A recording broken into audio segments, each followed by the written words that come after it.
Hi, I'm Deborah Danielson, and Danielson Financial Group is extremely proud to present this, our first award-winning vintage. This wine was carefully crafted by my team, especially for you, and we hope you enjoy drinking it as much as we enjoyed making it for you.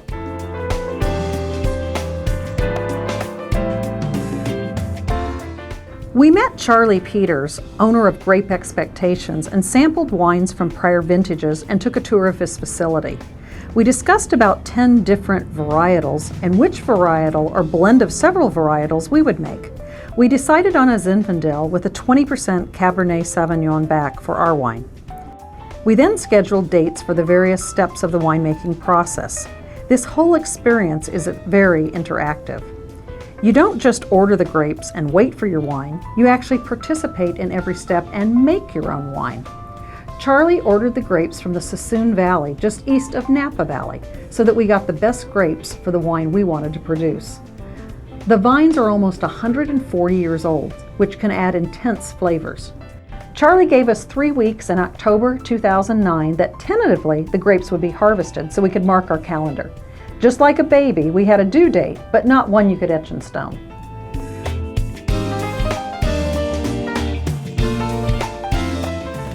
Not only do we have some great financial minds at Danielson Financial Group, we also have some very creative ones. The label that you see on the bottle was designed and created by this team. This took many months of trial and error and voting on design, color, words, and borders to achieve what we believe to be the ultimate wine label for the wine created especially for you. I had been pondering what to name the wine when I thought, we live in Sin City, so why not call it Zin City Zin? The whole team loved it, so our new baby had a name.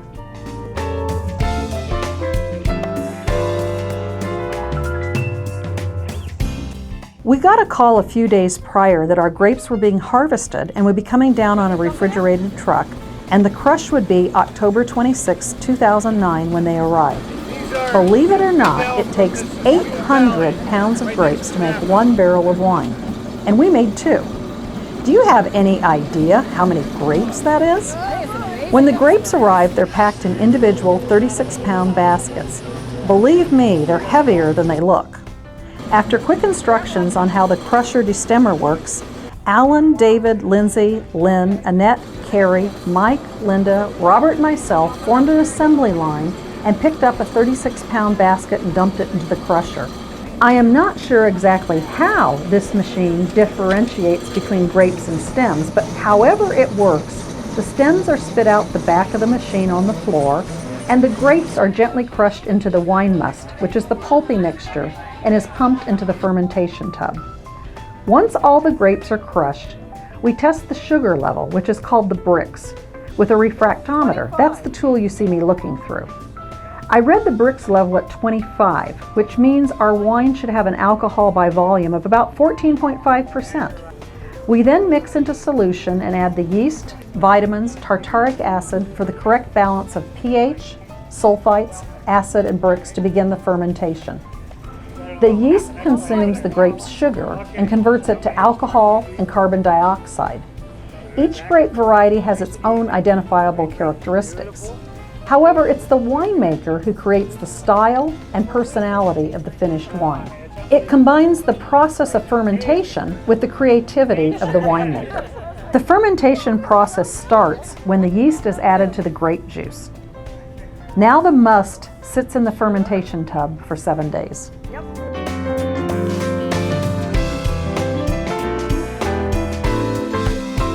During those 7 days, Danielson Financial Group's team members and Grape Expectations staff visit the tubs 5 to 10 times a day to plunge the grapes until fermentation process is complete. Plunging, for those of you who don't know, which I expect most of you don't, is gently pushing the cap, which are the skins that have floated to the top, back into the juice. The deep, beautiful color of red wine is from the skins fermenting in the juice. As you can see, busy plunging were Annette, Helen, my husband Robert, and myself.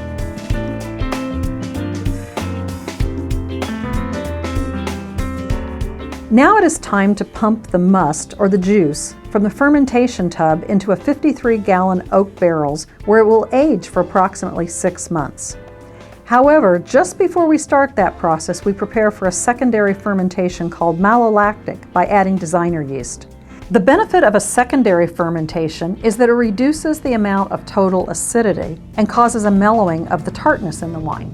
To get the juice out of the tubs and into the barrels, Mike, Linda, David, and I took turns with 3 wire mesh baskets and pressed them into the tub to separate the grape skins from the juice. Then Linda took a vacuum hose and pumped the liquid out of the basket and into the oak barrel. This process continues until all of the liquid is removed from the fermentation tub. The remaining skins left in the fermentation tub are then dumped into an old-fashioned Italian press by scooping them out with our baskets. Once the tub was empty, Larry, our trusty Grape Expectations guide, set up the press for us. Linda and I took turns ratcheting down the press to squeeze out the juice from the grapes. All that juice, which is now young wine, goes into the oak barrels. The barrels get filled to about 2 inches from the top. Annette checks for the exact depth the old-fashioned way. She puts her finger into the bunghole and waits until she feels the wine. The excess juice goes into a stainless steel tank that'll be later used for topping off the barrel after racking. What we're left with is a large cake of pressed grape skins that are cut in slices like a cake to reduce the weight, and then dumped into a very large disposal bin that can be later used for animal feed or composting.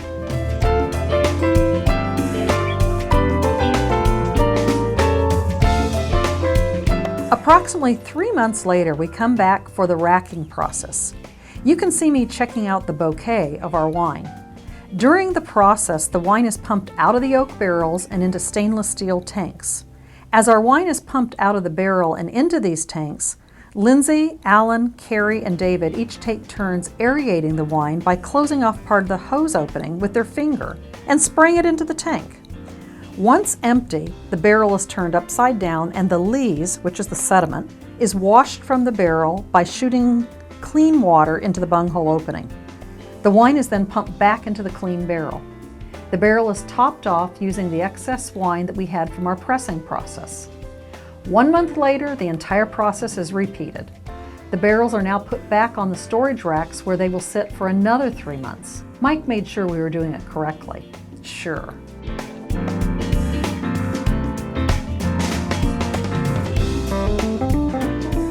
Finally, after 7 months, our labor of love is ready to be bottled. It is not ready to drink, however. We'll need to age for at least another 6 months in cool storage. Aging allows oxygen to enter and water and alcohol to escape. The acidity decreases, clarification takes place, and the components of the wine form compounds to enhance the flavor and the aroma. The oak from the barrel also contributes to the flavor. But right now we need to get the wine into the bottles.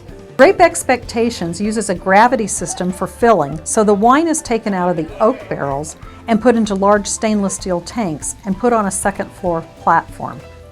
Tubing is attached from the tank to the filter, which has 20 filter plates that sterilize the wine, clears it, and clarifies it. The wine is pumped from the filter into the gravity filler. The filler machine has 8 filler tubes with auto shutoff sensors. Sterile bottles are placed on the filler tube and the wine flows from the reservoir into the bottle.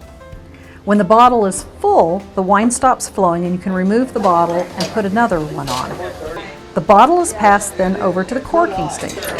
This is a manual corker where the bottle is placed on the bottom, the cork on the top. You press down on the lever and the bottle is now corked. Now the bottle is passed over to the protective foil station, where a protective foil cap is placed on the bottle and heat shrunk for proper sealing. Of course we chose green foil caps embossed with grapes. Would you have expected anything else? Now we just need to apply the front and back labels. As you can see, labeling was no easy task and very time-consuming. In fact, so time-consuming, we didn't even finish it the same night, so we brought the bottles back to the office and finished the labeling over the next few days. Annette, Susie, and Alan's wife Julie are now expert labelers. When all the wine was labeled, we carted all the cases of wine off to a cool 55-degree storage locker, where it continued to age until we pulled it out in December to begin packaging it for you.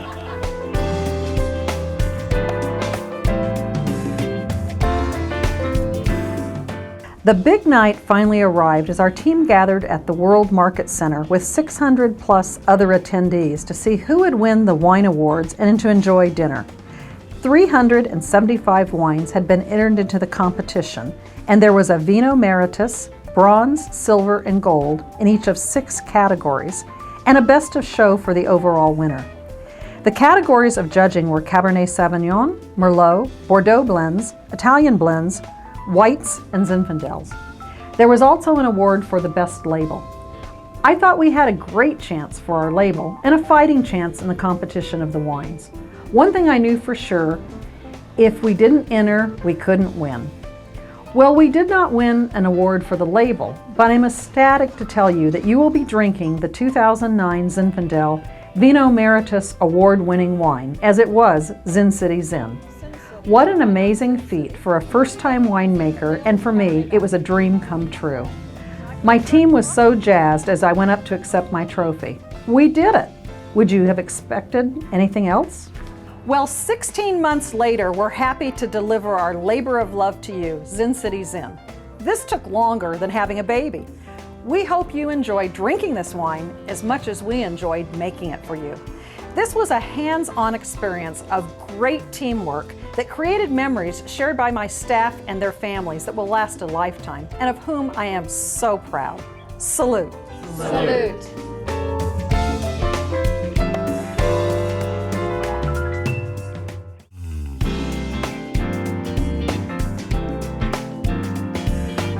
It's nice that the fruits of our labor go to the clients and show them how much we appreciate them.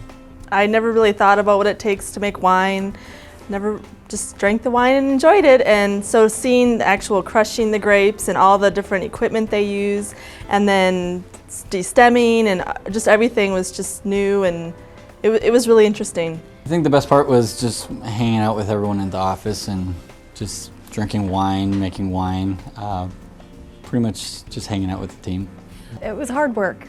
The first day that we went over and the grapes had come in and we had to lift the big pallets of grapes in, it was like, this is a lot of work to get this in, and we did 2 barrels, so there was a lot of grapes to get crushed and put in, so it was a real good team building experience. The whole process, seeing that I had never experienced any winemaking or heard too much about it, just the whole process was really unexpected and really interesting, and just a lot of fun. Very, very informative. You know, you just learned a lot as you went along. It turned out really well. The worst part for me was putting on labels straight.